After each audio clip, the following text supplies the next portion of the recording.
Kali ini kita melihat dari kondisi emas di mana lagi-lagi diselamatkan oleh level support. Tapi masalahnya adalah pertanyaan berikutnya. Apakah dia akan kembali menguji level support tersebut atau bergegas mengalami kenaikan? Tapi dengan catatan, saya agak ragu bahwa dia bisa tembus level 1985 untuk hari ini. Setidaknya alasannya sederhana karena tidak ada data dan juga tidak ada pergolakan yang terlalu signifikan apalagi dengan blackout period Fed. Dan itu artinya kita harus mewaspadai potensi bolak-balik ataupun mondar-mandir di area tertentu. Termasuk juga pound sterling yang sedikit menjebak karena kelihatan rebound, tapi ternyata berhasil ditahan setidaknya untuk sampai saat ini. Bagaimana dengan crude oil? Dan itu yang akan kita cek dari outlook untuk kali ini. Seperti biasa, terlebih dulu kita lihat dari DXY, di mana grafik menunjukkan pola yang sideways dan pergerakan yang tidak terlampau fantastis. Tapi perhatikan candlestick yang kemarin ditutup itu ternyata dalam bentuk seperti ini. Dan itu berarti bentuk dari shooting star, di mana shooting star biasanya terjadi reversal ataupun sinyal untuk kemungkinan potensi turun, apalagi ditemukan setelah bullish candle sebelumnya.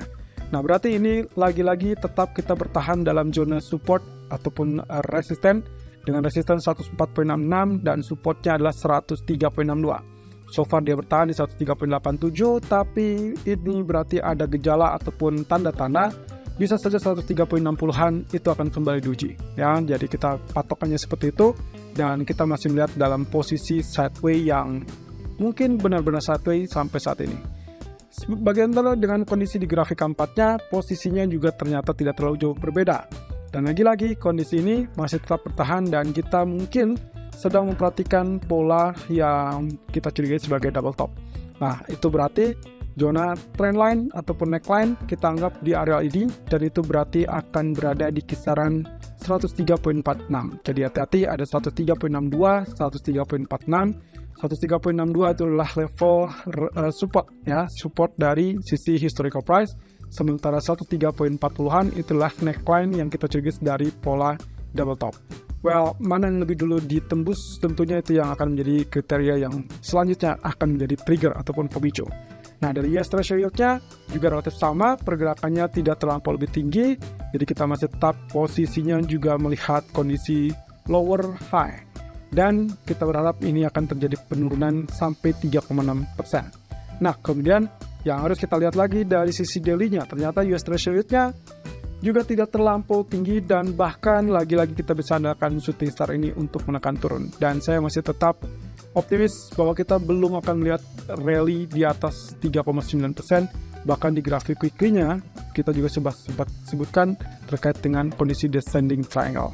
Well, semua akan terjawab di minggu ini atau bahkan paling lambat minggu depan karena itu adalah waktunya untuk mendengarkan pengumuman dari Fed FOMC meeting. Nah, kembali dengan grafik XAU USD ataupun gold, di mana kali ini terjadi kenaikan tapi lalu kemudian tergelincir atau bahkan terkoreksi turun. Oke, satu persatu kita akan coba lihat pertama, yaitu terkait dengan penembusan sebelumnya. Di mana areal ini adalah areal trendline yang juga sudah sempat kita singgung beberapa waktu yang lalu dan akhirnya tembus dengan pola ABC dari Elliott Wave. A, B, C sudah selesai dan kemudian ternyata dia mulai penurunan. Penurunan ini tidak ada kaitannya dengan Elliott Wave lagi, jadi hentikan tentang pembahasan Elliott Wave, kita fokus dengan areal yang tadi, breakout, kemudian areal yang kemarin. Kita anggap ini adalah pullback yang cukup sempurna, karena dia juga tidak mengalami penurunan di bawah garis trendline tersebut. Itu berarti, kondisi yang kemarin kita sempat tandai, masih tetap berlaku, di mana areal kurang lebih 31 sampai 36, itu adalah areal demand ataupun potential good support. Yang mana kemarin memang sempat swing low sampai level 1937.90-an, tapi kemudian dia rebound dan sekarang sedang menatap apakah memungkinkan untuk tembus 61.8% apa tidak. Anyway, areal dari Fibonacci retracement-nya saya tarik dari level tertinggi ya, jadi dari puncak terlebih dulu sampai ke bottomnya. Puncaknya adalah 1983.20, bottomnya adalah 1937.96 dan seperti Anda lihat di sini, kondisinya dia sedang berada di kurang lebih pertengahan antara 50 dan juga 38.2%. Kalau melihat dari kondisinya, memang kita belum mendapatkan penembusan 61.8%. Ini berarti alternatif atau opsi yang bisa dilakukan adalah saat Anda melihat penembusan di atas 61.8% di 1965.90-an, anggap saja 66 atau 67, Anda boleh follow buy kalau memang confirm tembus. Atau Anda tunggu saja koreksinya. Yang terpikirkan oleh saya adalah dua. Pertama, kalau misalkan Anda berpikir tentang bottom, maka gunakan bottom yang kemarin 1937, ya itu adalah tail yang sempat tercipta di candle ini, atau di closing price yang sebelumnya di candle hitam ini itu adalah 1942. Artinya 1937 sampai 1942 adalah level support yang cukup bagus kalau Anda ingin melakukan buy di teritori support, betul-betul support ya. Atau kemungkinan kedua atau potensi yang kedua, Anda bisa gunakan, perhatikan saja candle putih ini yang kita anggap ini adalah posisinya adalah long white candle. Long white candle ini Anda tinggal perhitungkan titik tengahnya dan perkiraan kami adalah di area 55 ataupun 53. Atau bisa saja patokannya menggunakan level low-nya sebagai level supportnya dan itu berada di 1949.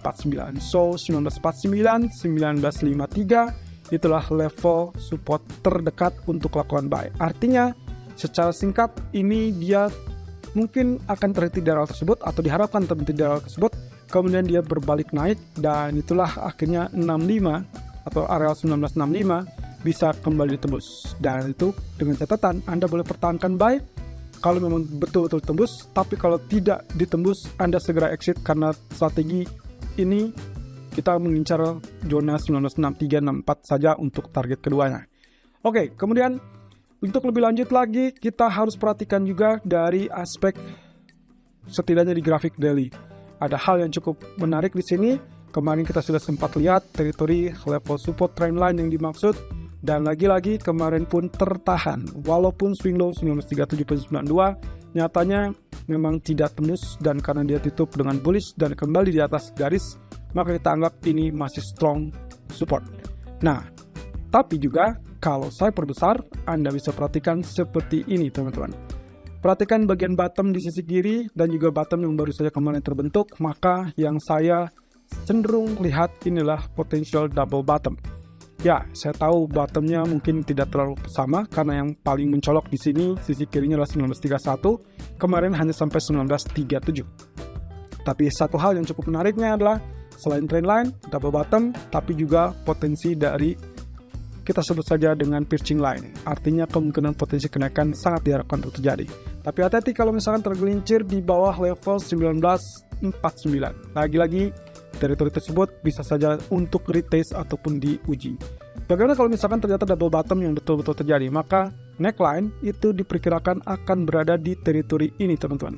Dan itu berarti level strong resistance 1984-85 tetap menjadi outlook yang sangat dinantikan. Apakah dia mampu ditembus atau malah terjadi tekanan balik?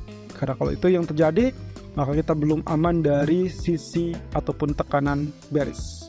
Nah, terkait dengan crude oil, ini sebetulnya area yang cukup menarik karena bagi saya inilah level pullback teman-teman. Apa yang bisa kita lihat? Pertama, kalau kita lihat kemarin inilah penembusan walaupun terbantu dengan gap. Oke, itu yang kita akui karena memang terbantu juga dengan keputusan OPEC di akhir pekan kemarin di hari Minggu dengan memutuskan pemangkasan produksi lanjutan sampai 2024. Nah, yang kedua, level ini adalah kita asumsikan sebagai pullback area support. Karena kita punya trend line yang sudah tembus, berarti kita sudah ada perubahan tren, tapi penurunan itu adalah sekedar pullback. Yang kedua, kalau kita perhatikan lagi, posisinya adalah, oke, Anda tinggal perhatikan fokus saja ke teritori yang saya tandai. Oke, ini adalah area bagian kiri. Lalu kemudian saya tarik seperti ini. Yes, ini adalah area yang mungkin saja akan menjadi patokan kita berikutnya. Karena ini berarti kita sedang mengamati atau menantikan level yang kita sebut dengan right shoulder, sehingga kita membentukkan adanya potensi dari inverse head and shoulder, dimana posisinya adalah ini bagian left shoulder, ini bagian headnya, kemudian inilah bagian right shouldernya. Tapi dengan catatan tidak boleh tembus, tidak boleh turun di bawah garis trendline ini, atau setidaknya level low yang sama di sisi kiri, yaitu 7101. So far level low-nya dia adalah 70.70, tapi kita lihat lagi running price masih belum fix dan belum tutup di bawah level tersebut. Jadi saya mesti tetap pegang buy saja, dan di daily chart-nya juga kecenderungannya menutupi gap ya. Jadi dia menutupi gap walaupun candlestick kemarin ditutup dengan hitam, Hari ini saya berharap candle hari ini akan ditutup dengan bullish ataupun mungkin sekedar hammer supaya nantinya besok bisa lanjutkan kenaikan dan kita sedang perhatikan pola double bottom di sisi grafik daily. Jadi ini yang harus kita perhatikan lebih lanjut, apakah lagi-lagi neckline 74 dan juga 76 itu akan menjadi penentu apakah dia layak untuk lanjutkan kenaikan apa tidak. Bagaimana kalau tergelincir? Ya kita tinggal tunggu saja area 67, 68 apakah kembali dicapai apa tidak. Karena kalau iya, saya asumsikan bahwa mungkin tingkat permintaan masih cukup kuat di area tersebut. Dan terakhir, dari sisi pound sterling yang hati-hati, saya rasa jangan sampai terjebak, karena kemarin kita terjebak dengan kondisi memperkirakan akan ada terjadi penembusan di atas 1.2550. Ternyata lagi-lagi kita lihat rejection. Kemudian kemarin pun kita harapkan turun di bawah 1.2350, ternyata tidak terjadi, malah ada rejection di situ. Candlestick-nya juga panjang, tail panjang seperti ini. Tapi ingat saja, kondisinya adalah sisi kiri dan sisi kanan. Dan kita berharap bahwa ini adalah sedang dalam proses atau on proses terkait dengan pola head and shoulder. Neckline-nya masih cukup jauh, 1.2290-an, tapi yang terpenting hari ini saya berharap akan terjadi penurunan kurang lebih tutup di bawah 1.2400. Apa itu akan kita dapatkan? So far setidaknya areal sell-nya sudah tercapai karena kita menginginkan sell di 1.2440 ataupun 2460-an. Well, so far dia turun 20 poin saja. Di grafik 4-nya lebih terlihat jelas lagi. Oke, karena kondisinya kemarin sudah tembus ya. Jadi kalau misalkan teman-teman lihat di sini, sebetulnya dua candle ini sudah memastikan dia tembus di bawah 61.8%. Dan juga dia bukan tail, jadi saya tidak anggap itu false breakout. Melainkan kalaupun pullback, kita tidak berharap dia naik lebih tinggi dari level 50% real body long black. Jadi perhatikan saja kalau ada areal seperti ini, long black, maka itu adalah target maksimal yang bisa saja cuma disentuh selalu kemudian dia kembali turun. Ya, kebetulan dia hanya sampai ke level 50% saja. Boleh tidak kalau misalkan saya ganti level Fibonacci-nya? Oke, kali ini kita bisa lakukan karena running price sudah selesai di situ dan berarti areal yang kita tarik titik untuk Fibonacci-nya Anda bisa lakukan seperti ini. Oke, saya tarik dari Fibonacci retracement dari puncak ini arealnya sampai ke bottom yang terakhir tadi malam di 1.2367. Oke, itu berarti saya dapatkan level Fibonacci retracement yang terbaru dari pola penurunan. Ingat bahwasanya ini pola penurunannya, berarti kenaikannya adalah sebagai pullback. Dan ternyata betul saja, pertama, dia tidak lebih tinggi dari apa yang kita tandai sebagai 50% real body. Yang kedua adalah dia tidak lebih tinggi dari level 50% ataupun 38.2%. Dan yang terpenting lagi, dia tidak tembus di atas 61.8%. Jadi so far, so good, dan dia masih diharapkan selanjutkan penurunan. Jadi tetap pertahankan posisi sell atau bahkan hold posisi sell terutama kalau dia berhasil tembus 1.2360-an. Ya, akhirnya level support, level resistance akan sangat menentukan, tapi kali ini ketiganya diperkirakan akan bergerak relatif stabil atau kita sebut saja sideways. Tapi dengan catatan, khusus untuk emas, Anda perhatikan level support psikologis yang paling jauh adalah 1931. Tapi kurang lebih ada level support yang terdekat yaitu 1937 sampai 1942 dan itu tidak diharapkan turun lebih jauh karena kita tidak melihat ada data ekonomi yang terlalu signifikan. Terkait juga dengan efek fundamental. Nah, sementara untuk crude oil, kita perkirakan mungkin efek dari OPEC belum akan terlalu menggigit, tapi ada harapan bahwa Amerika kemungkinan sudah mulai untuk melirik mengisi kembali SPR.